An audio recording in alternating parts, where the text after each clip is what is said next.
ಪುತ್ರಾಂಶ್ಚ ಶಿಷ್ಯಾಂಶ್ಚ ಪಿತಾ ಗುರುರ್ವಾ ಮಲ್ಲೋಕಕಾಮೋ ಮತನುಗ್ರಹಾರ್ಥಃ ಇತ್ತಂ ವಿಮನ್ಯುರನುಶಿಷ್ಯ ತತಜ್ಞಾನ್ ನ ಯೋಜಯೇತ್ ಕರ್ಮಸು ಕರ್ಮಮೂಢಾನ್.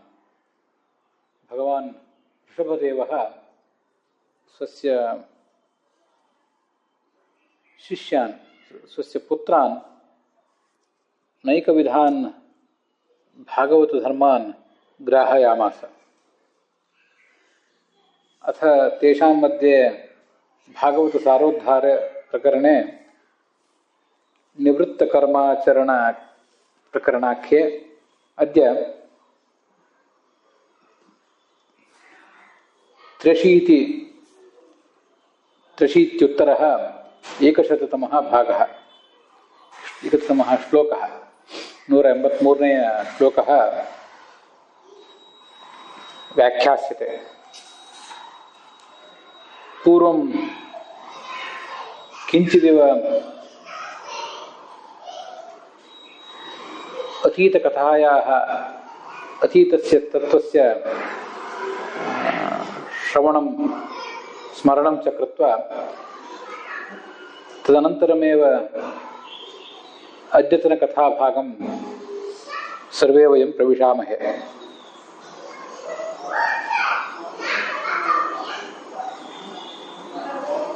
ಸರ್ವಾಣ್ಯಪಿ ಕರ್ಮಾಣಿ ಅಸ್ಮಾಭಿಃ ಕ್ರಿಯಮಾಣಾನಿ ಅಂತರ್ಯಾಮಿಣಃ ಭಗವತಃ ಪೂಜಾ ಇತ್ಯೇವ ಪರಿಗಣಯೇತ್ ಸಾಧಕಃ.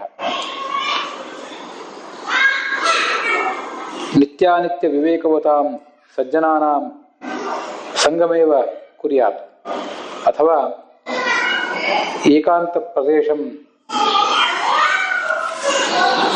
ಜುಷೇತ. ಪ್ರಾಣಾನ್ ಇಂದ್ರಿಯಾಣಿ ಮನಶ್ಚ ನಿಗೃಹೀಯಾತ್. ಭಗವತಃ ಗುಣಪೂರ್ಣೆ ಸ್ವರೂಪೆ ವೇದಾದಿಷು ಚ ಶಾಸ್ತ್ರೇಷು ಶ್ರದ್ಧಾಂ ಕುರ್ಯಾತ್. ಬ್ರಹ್ಮಚರ್ಯೇಣ ವೇದಾಧ್ಯಯನ ರೂಪೇಣ ಪ್ರವರ್ತಮಾನಃ ಸರ್ವಾಃ ಅಪಿ ಶಾಸ್ತ್ರವಾಚಃ ಜಯೇತ್. ಸರ್ವತ್ರ ಸರ್ವೇಷು ಭೂತೇಷು ಸರ್ವೇಷು ಕಾಲೇಷು ಸರ್ವೇಷು ದೇಶೇಷು ಚ ಭಗವತಃ ರೂಪಂ ಪಶ್ಯೇತ್ ಅಯಂ ಸಾಧಕಃ. ಜ್ಞಾನಂ ಪ್ರಾಪ್ಯ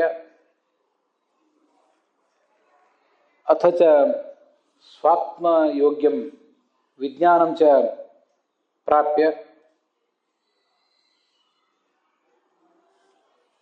ಧ್ಯಾನರೂಪೇಣ ಯೋಗೇನ ಜಿಹ್ವಾಂ ಉಪಸ್ಥಂ ಚ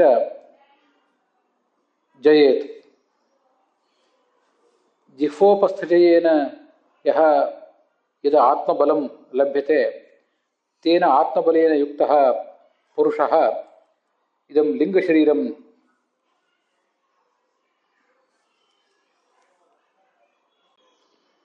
ಜಹ್ಯಾತ್.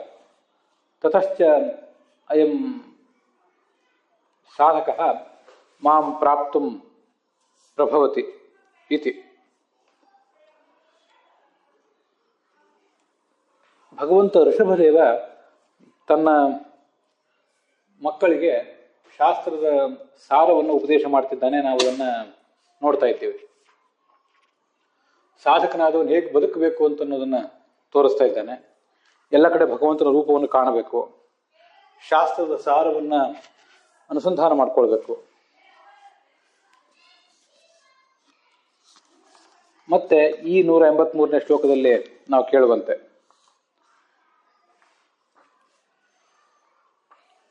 ನಿವೃತ್ತ ಮಾರ್ಗವನ್ನು ತಾನು ಆಚರಣೆ ಮಾಡಬೇಕು, ಮತ್ತೆ ಅದಕ್ಕೆ ಬೇಕಾದಂತಹ ಜ್ಞಾನ ಸಂಪಾದನೆಯನ್ನು ಮಾಡಬೇಕು.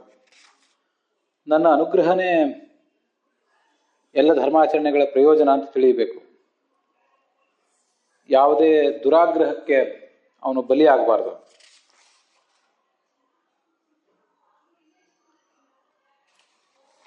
ಮತ್ತೆ ಅವನ ಕರ್ತವ್ಯ ಏನಿರಬೇಕು, ತಂದೆಯಾದವನು ತನ್ನ ಮಕ್ಕಳನ್ನ, ಗುರುವಾದವನು ಶಿಷ್ಯರನ್ನ ಎಂದೂ ಕೂಡ ಪ್ರವೃತ್ತ ಕರ್ಮದಲ್ಲಿ ಪ್ರೇರಿಸಬಾರದು.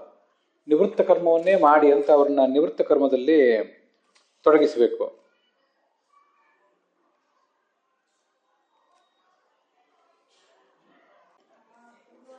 ಮತ್ತು ಅನುಗ್ರಹಾರ್ಥ, ಈ ಜಗತ್ತಿನಲ್ಲಿ ಏನಾದರೂ ಮಹಾನ್ ಉದ್ದೇಶ ಇದ್ದರೆ ಅದು ಭಗವಂತನ ಅನುಗ್ರಹವನ್ನು ಸಂಪಾದನೆ ಮಾಡುವುದೇ ದೊಡ್ಡ ಉದ್ದೇಶ ಅಷ್ಟೆ. ಅದನ್ನು ಬಿಟ್ಟು ಬೇರೆ ಯಾವ ಸಂಗತಿಯನ್ನು ಕೂಡ ಬಯಸಬಾರದು. ಸಕಲ ಶಾಸ್ತ್ರಗಳ ಜ್ಞಾನ, ಎಲ್ಲ ಕರ್ಮಗಳ ಆಚರಣೆ ಇತ್ಯಾದಿ ಎಲ್ಲವನ್ನು ಮಾಡಿದ ಬಳಿಕನೂ ಕೂಡ, ಮಾಡ್ತಾ ಇದ್ದಾಗಲೂ ಕೂಡ ಇದೆಲ್ಲವೂ ಭಗವಂತನ ಪ್ರೀತಿಗೆ ಸಹಾಯಕ ಆಗಲಿ ಅನ್ನುವಂಥ ಎಚ್ಚರವನ್ನು ಇಟ್ಕೊಂಡಿರ್ಬೇಕು. ಮತ್ತು ವಿಮನ್ಯುಹು ಅಂತ ವರ್ಣನೆ ಮಾಡಿದ್ದಾರೆ. ವಿಮನ್ಯುಹು ಅಂದರೆ ಸಿಟ್ಟಿಲ್ಲದವನು ಅಂತ ಅರ್ಥ ಅಲ್ಲ. ವಿಮನ್ಯುಹು ಅಂದರೆ ದುರಾಗ್ರಹವಿಲ್ಲದವನು. ಶಾಸ್ತ್ರದ ದೃಷ್ಟಿಕೋನದ ಬಗ್ಗೆ ಸ್ಪಷ್ಟವಾದಂಥ ತಿಳುವಳಿಕೆ ಇರಬೇಕೇ ಹೊರತು ತಾನು ಹೇಳಿದ್ದೇ ಸರಿ ಅನ್ನುವಂಥ ದುರಾಗ್ರಹ ಇದ್ದವನಿಗೆ ಶಾಸ್ತ್ರದ ತಾತ್ಪರ್ಯವೆಂದು ತಿಳಿಯೋದೇ ಇಲ್ಲ. ಮನ್ಯು ಅಂದರೆ ಹೀಗೆ ಶಾಸ್ತ್ರದ ಬಗ್ಗೆ ದುರಾಗ್ರಹ ಇಲ್ಲದೆ ಇರೋದು. ಮತ್ತು ವಿಮನ್ಯು ಅನುಶಿಷ್ಯಾತ್ ಅತಜ್ಞಾನ್, ಶಾಸ್ತ್ರದ ಬಗ್ಗೆ ದುರಾಗ್ರಹ ಇಲ್ಲದೆ ಇರಬಾರದು ಅನ್ನೋದು ಅಷ್ಟು ಮಾತ್ರ ಅಲ್ಲ, ಯಾವ ಶಿಷ್ಯರು ಅಥವಾ ಪುತ್ರರು ತಮ್ಮ ಬಳಿಗೆ ಬಂದಿದ್ದಾರೆ ಅವರಿಗೆ ಆಗ್ರಹರಹಿತವಾದ ಮನಸ್ಸಿನಿಂದ, ಪಕ್ಷಪಾತವಿಲ್ಲದ, ದುರ್ಬುದ್ಧಿ ಇಲ್ಲದಂತಹ ದೃಷ್ಟಿಕೋನದಿಂದ ಅವರಿಗೆ ಅದನ್ನು ಬೋಧನೆ ಮಾಡಬೇಕು. ಅಂಥ ವ್ಯಕ್ತಿಗಳಿಗೆ ಪ್ರವೃತ್ತ ಕರ್ಮವನ್ನು ಹಿಡಿಸಬಾರದು ಹೊರತು ನಿವೃತ್ತ ಕರ್ಮದ ಮಾರ್ಗವನ್ನು ತೋರಬೇಕು. ತಸ್ಯೈವ ಹೇತೋ ಪ್ರವಿಶೇ ಪ್ರೇತೇತ ಕೋವಿದೋ ನಲಭ್ಯತೆ ಯದ್ ಭ್ರಮತಾಂ ಉಪರ್ಯಧಃ ತಲ್ಲಭ್ಯತೆ ದುಃಖವದ್ ಅನ್ಯತಃ ಸುಖಂ ಕಾಲೇನ ಸರ್ವತ್ರ ಗಭೀರ ರಂಹಸ.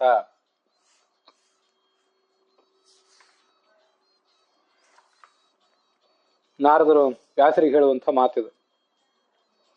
ಪ್ರವೃತ್ತ ಕರ್ಮವನ್ನೇ ಮಾಡ್ತಾ ಈ ಲೋಕದಿಂದ ಮೇಲಿನ ಲೋಕ, ಮೇಲಿನ ಲೋಕದಿಂದ ಮತ್ತೆ ಕೆಳಗಿನ ಲೋಕ ಹೀಗೆ ಸುತ್ತಾಡ್ತಾ ಇದ್ರೆ ಅವರಿಗೆ ಶಾಶ್ವತವಾದ ಸ್ಥಾನ ಸಿಗೋದಿಲ್ಲ. ಭಗವಂತನ ಆರಾಧನಾ ರೂಪವಾಗಿ ನಿವೃತ್ತ ಕರ್ಮ ಮಾಡಿದರೆ ಮಾತ್ರ ಶಾಶ್ವತವಾದ ಸ್ಥಾನವನ್ನು ಪಡೀಲಿಕ್ಕೆ ಸಾಧ್ಯ. ಅದರ ಪ್ರಾಪ್ತಿಗಾಗಿ ಬುದ್ಧಿವಂತ ಪ್ರಯತ್ನ ಮಾಡಬೇಕು. ಕೇವಲ ವಿಷಯ ಸುಖ ಬೇಕಂದ್ರೆ ನಿವೃತ್ತ ಕರ್ಮ ಮಾಡುವುದು ಬೇಡ, ಪ್ರವೃತ್ತ ಕರ್ಮನೇ ಮಾಡಿದರೆ ಸಾಕು.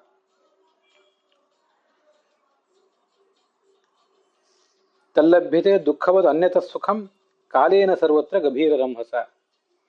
ಸುಖಕ್ಕಾಗಿ ಆದರೂ, ಲೌಕಿಕ ಸುಖಕ್ಕಾಗಿ, ಐಹಿಕ ಸುಖಕ್ಕಾಗಿ ನೀವು ಹೆಚ್ಚು ಪ್ರಯತ್ನ ಪಟ್ಟಾದರೂ ಏನು ಪ್ರಯೋಜನ ಇದೆ?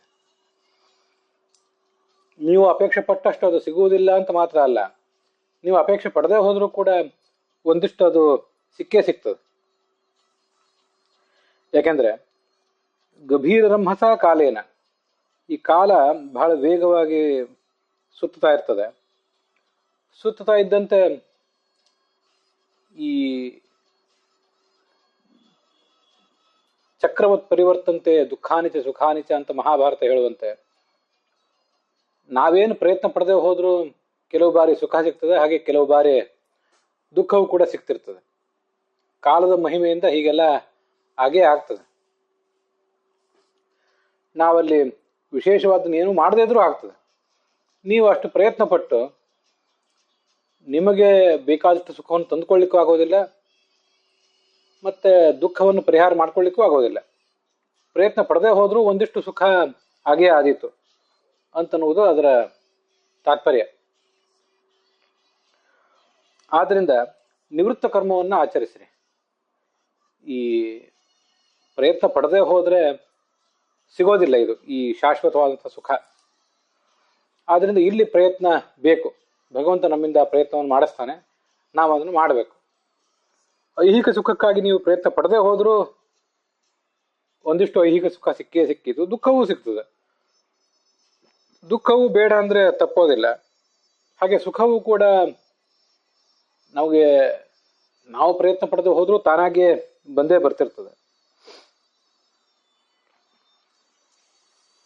ಜೀವ ಈ ಸೃಷ್ಟಿಗೆ ಬಂದು ಅದೆಷ್ಟು ಕಾಲ ಸಂದು ಹೋಗಿದೆ? ಸುಮಾರು 195 ಕೋಟಿ ವರ್ಷಗಳು ಸೃಷ್ಟಿಯಾದಿ ಗತಾಬ್ದಾಹ ಅಂತ ಹೇಳ್ತಿರ್ತಾರೆ ಪಂಚಾಂಗ ತಜ್ಞರು. ನಾನಾ ಥರದ ಸುಖಗಳನ್ನೆಲ್ಲ ಅನುಭವಿಸಿ ಬಿಟ್ಟಿದ್ದೇವೆ. ಪುರುಷ ಆದವನು ಸ್ತ್ರೀ ಸುಖ, ಸ್ತ್ರೀ ಆದವಳು ಪುರುಷ ಸುಖವನ್ನ, ಬಂಧು ಬಾಂಧವರ ಸುಖ, ಧನ ಕನಕಾದಿಗಳ ಸುಖ, ಈಗ ಎಲ್ಲಾ ಥರದ ಸುಖಗಳನ್ನು ಕೂಡ ಅನುಭವಿಸಿದ್ದೀವಿ, ದುಃಖವನ್ನು ಅನುಭವಿಸಿದ್ದೀವಿ. ಅದನ್ನೇ ಗಭೀರ ರಂಹಸ ಕಾಲೇನ ಅಂತ ಹೇಳಿದ್ ನಾವು. ಈ 60, 70, 80 ವರ್ಷಗಳು ಕಳೆದು ಹೋಗುವುದು ಏನು ದೊಡ್ಡದು?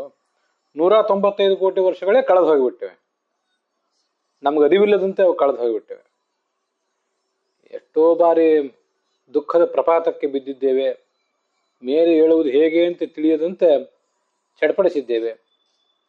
ಹಾಗೆ ಸುಖದ ಉತ್ತುಂಗಕ್ಕೂ ಕೂಡ ಏರಿದ್ದೇವೆ. ಎಲ್ಲವನ್ನು ಕೂಡ ನೋಡಿಯೇ ಇದ್ದೇವೆ. ಸುಖದ ಆಳವನ್ನ ಮೀನವಾಗಿ, ಜಲಚರಗಳಾಗಿ ನಾವು ಅನುಭವಿಸಿದ್ದೇವೆ. ಸುಖದ ಎತ್ತರವನ್ನ ಹಕ್ಕಿಗಳಾಗಿ,